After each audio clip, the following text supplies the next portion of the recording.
Primera Corintios 12, os doy un momentito para que lo podáis buscar. Primera carta a los Corintios, versículo 12, y vamos a leer algunos versículos sueltos. Primera carta a los Corintios, capítulo 12, por ejemplo, el versículo 7 dice: pero a cada uno le es dada la manifestación del Espíritu para provecho.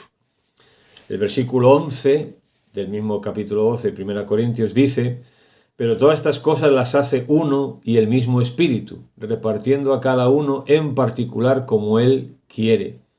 Versículo 12, porque así como el cuerpo es uno y tiene muchos miembros, pero todos los miembros del cuerpo, siendo muchos, son un solo cuerpo, así también Cristo.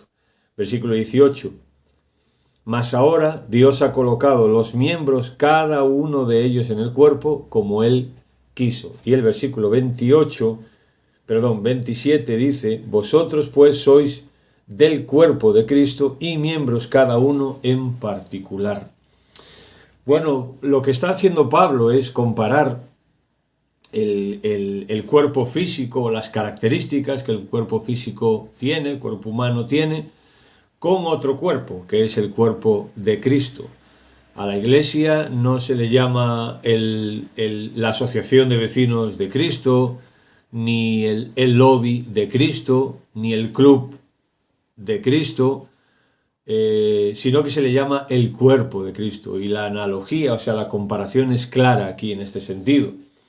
Y a mí me gustaría hablar de dos cositas en este ratito que echaremos juntos, de dos cosas que tienen que ver con el cuerpo humano, pero que se pueden aplicar al cuerpo espiritual también de la iglesia.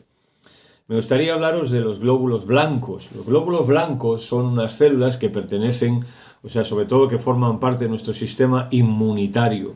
Tenemos millones y millones de glóbulos blancos en nuestro cuerpo. Y aún más, tenemos una reserva 100 veces mayor en la médula ósea, que es la que produce la sangre y la que produce estos glóbulos blancos. Los glóbulos blancos tienen una característica principal, y es que lo que los científicos, lo que los médicos nos dicen, es que los glóbulos blancos parecen deambular sin ningún sentido por el cuerpo y sin hacer nada. Circulan por nuestra sangre y por otras partes del organismo casi sin ton ni son, de una forma casi vaga, sin hacer nada, hasta que ocurre un ataque. Vamos a imaginarnos un ataque. Tú te haces un corte en el brazo. Cuando te haces el corte en el brazo, acuden ciertas cosas, ¿no? Acuden unas células que restauran el tejido, acuden otras células que su función es cerrar la herida para que no brote más la sangre, acuden otras células que son anticoagulantes, acuden células barrenderas que se llaman, que son las encargadas de limpiar las cosas, pero luego acuden los glóbulos blancos. Los glóbulos blancos pueden cambiar de forma, así que pueden llegar a la herida de una manera rápida.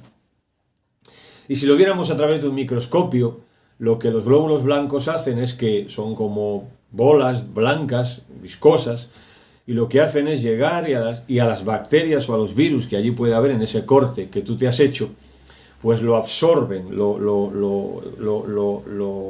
absorben, lo rodean así y lo llegan a tragar.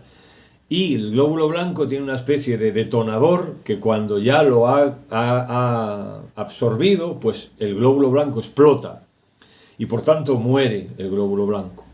El glóbulo blanco lo que está haciendo es morir en beneficio del cuerpo, en beneficio de esa parte del organismo.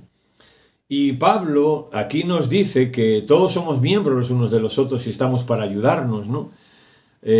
Nosotros deberíamos de ser en el cuerpo de Cristo local, que es la iglesia Betania y Bailén, pues debería haber muchos glóbulos blancos también. Deberíamos de ser en el cuerpo de Cristo en la iglesia valientes para acudir cuando hay un problema o cuando hay un ataque. Cuando vemos a algún hermano que está en alguna dificultad, que está desanimado, que necesita algo, que está pasando por una mala racha en su vida, bueno, pues lo que tenemos que hacer nosotros es acudir ahí, a la herida, ¿no? Acudir al problema. Muchas veces no hará falta, pero sí tenemos que estar atentos para acudir. Es más, los médicos dicen que no saben cómo se da la señal de alarma cuando tú te cortas para que los glóbulos blancos vengan. Está claro que los glóbulos blancos tienen ese discernimiento o lo que sea para acudir. Pues lo mismo, hermano, nosotros tenemos que tener ese discernimiento, que estar atentos a alguna necesidad. Si recordáis, en el libro de Nehemías, es un libro que Nehemías y otros muchos se enteran que Jerusalén ya es posible ir y restaurarla, restaurar los muros. Y el libro de Nehemías se encarga en muchos momentos de precisamente eso, ¿no? De explicarnos quién fue, qué es lo que hizo. O sea que el libro de Nehemías hay muchos ejemplos de personas y de familias de glóbulos blancos que acudieron a esa parte del muro para restaurarla y para cerrarla y para que hubiese protección. Cada uno a su manera, unos pudieron hacer más, otros menos. Pero el capítulo 3 dice que hubo parte de ellos, nos dice el texto, que sus nobles no ayudaron en la obra del Señor.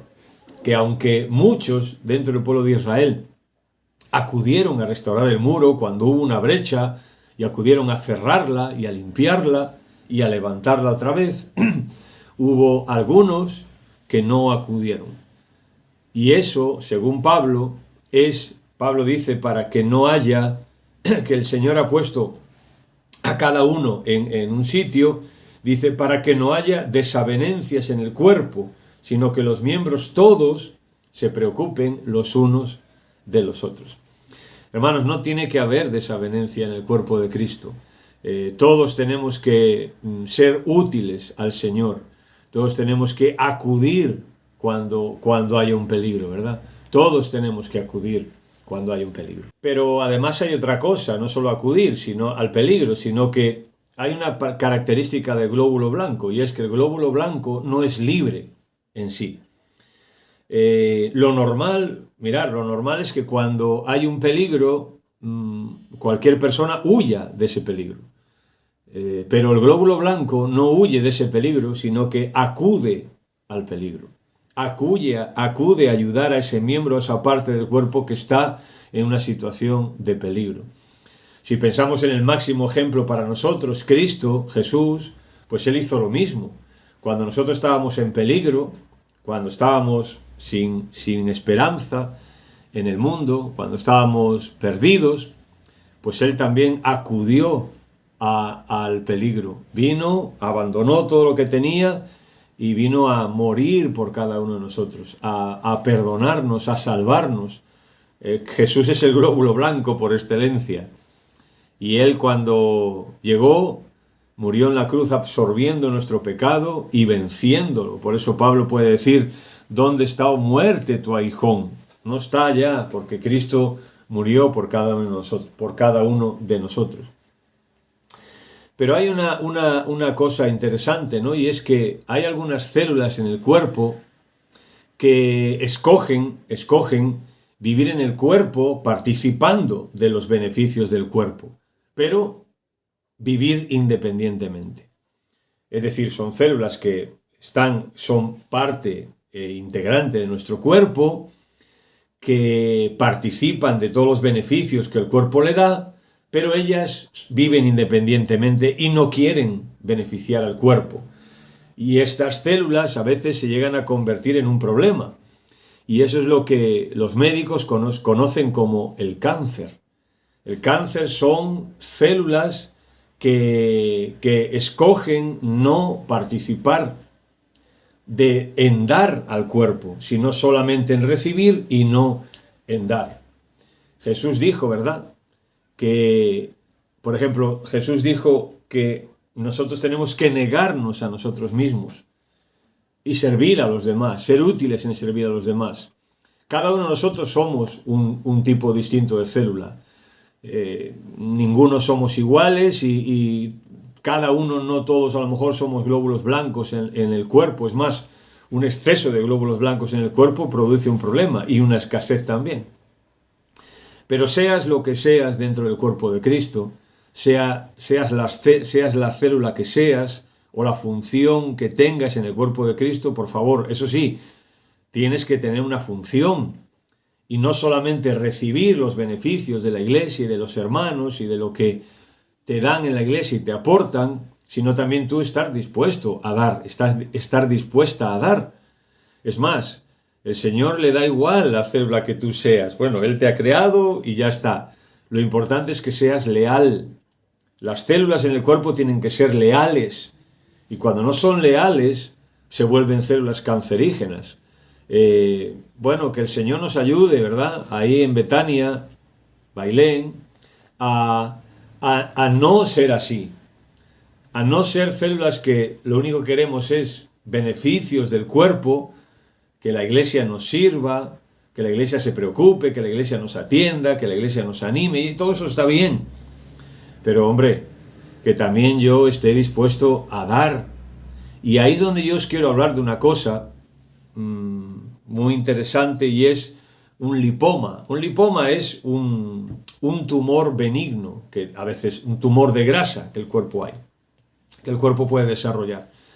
¿Y qué es un lipoma? Bueno, pues un lipoma es que las células grasas tienen en su interior un aceite, como una especie de aceite, que es la grasa.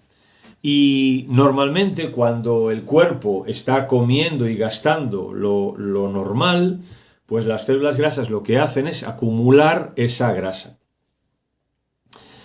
Bueno, sabemos que acumular demasiada grasa también puede ser un problema, ¿no? De obesidad y al final crearte un problema, está claro, pero no estamos hablando de eso, sino que estamos hablando de las células grasas que son necesarias en el cuerpo. Y ellas tienen, como digo, un aceite, un depósito, un oro, tienen oro ahí, ¿para cuándo? Bueno, pues cuando, por ejemplo, una persona tiene hambre o una persona hace dieta o lo que sea, pues las células grasas lo que hacen es entregar ese oro líquido que tienen al cuerpo para que el cuerpo funcione bien. E incluso hay una reserva que está en la palma de las manos y en el hígado, que el cuerpo, aún cuando tú tienes hambre o cuando estás a dieta, lo reserva, no lo gasta, hasta que ya no tiene más remedio que entregarlo, porque en el cuerpo hay una emergencia. Así que las células grasas están para eso, para tener una reserva para cuando el cuerpo de verdad lo necesite, entregarlo. Pero hay una célula o varias células a veces en el cuerpo que están recibiendo el alimento, están recibiendo las proteínas, están recibiendo las grasas, todo eso, y lo acumulan. Pero ¿cuál es el problema? No lo quieren entregar. Esas células no entregan ese oro que tienen, ¿no? ¿Y qué pasa? Pues se empiezan a engordar y empiezan a convertirse en lo que es un tumor benigno, un bulto de grasa, un lipoma, que a veces hasta si crece demasiado puede llegar a desplazar un órgano, por ejemplo un ojo o un riñón o lo que sea, y es necesario una operación porque está oprimiendo ese órgano. Pero ellos no entregan eso. Hermanos, hemos leído varios versículos, ¿no? Que el Señor nos ha puesto en la iglesia y nos ha dado dones para entregarlos. Y en ese sentido me gustaría ya terminar con algo que Pablo menciona en la carta a los Romanos. Un versículo muy conocido, el capítulo 12, el versículo 1 dice: así que, hermanos, os ruego por las misericordias de Dios que presentéis vuestros cuerpos en sacrificio vivo, santo, agradable a Dios, que es vuestro culto racional. Así que, hermanos, dice él, os ruego por las misericordias de Dios. A muchos comentaristas apuntan a que esta frase, os ruego por las misericordias de Dios, es todo lo que ha dicho Pablo en Romanos del 1 al 11. Y si vas capítulo por capítulo en la carta de los Romanos del capítulo 1 al 11, ves cómo nosotros, como seres humanos, hemos recibido del Señor. Hemos recibido su perdón, hemos recibido la gracia, hemos recibido la salvación, hemos recibido el Espíritu Santo que nos ayuda, hemos recibido a la iglesia, a los hermanos, hemos recibido que ahora el que está en Cristo no tiene condenación, hemos recibido que somos salvos, que es un regalo de Dios, que es la dádiva de Dios. O sea, que menciona un montón de cosas que nosotros como hijos de Dios ahora hemos recibido. Y como esas células grasas hemos recibido y ahora estamos llenos. Y ahora Pablo dice, Así que, hermanos, os ruego que por la misericordia de Dios presentéis vuestros cuerpos en sacrificio vivo. O sea, todo lo que hemos recibido como células grasas, nuestro deber ahora no es guardarlo, sino es darlo para el Señor y para el servicio de la iglesia. Hermanos, hermanas, vamos a hacer eso, ¿sí? Hemos recibido muchas bendiciones del Señor, hemos recibido la salvación, hemos recibido una iglesia, hemos recibido hermanos, hemos recibido una familia que nos ama, que nos quiere, hermanos que nos aprecian, que nos quieren, que hacen por nosotros, que se preocupan. Pues vamos a hacer lo mismo. Todo eso que nosotros hemos recibido, ahora presentemos nuestros cuerpos en sacrificio vivo. Es decir, dice, para que sepáis cuál es la voluntad de Dios. Dice, para que comprobéis cuál sea la buena voluntad de Dios. Hemos recibido muchas cosas. Ahora oremos para que el Señor nos diga o nos dé el entendimiento para saber ahora eso que hemos recibido, cómo lo podemos entregar. O como Jesús dijo, de gracia habéis recibido, ahora dad de gracia. Hermanos, que el Señor os bendiga. Este es el pequeño pensamiento que quería compartir con vosotros. Ya sabéis, tenemos que acudir a el peligro o a cuando alguien sufre dentro del cuerpo de Cristo, ser como esos glóbulos blancos y ser células grasas leales, generosas, que todo lo que hemos recibido y recibimos también demos, porque como Jesús también dijo, más bienaventurado es dar que recibir. Hermanos, un abrazo, un saludo, espero que nos veamos pronto. Saludos a todos, os quiero y os aprecio y ánimo, que el Señor os bendiga mucho. Chao.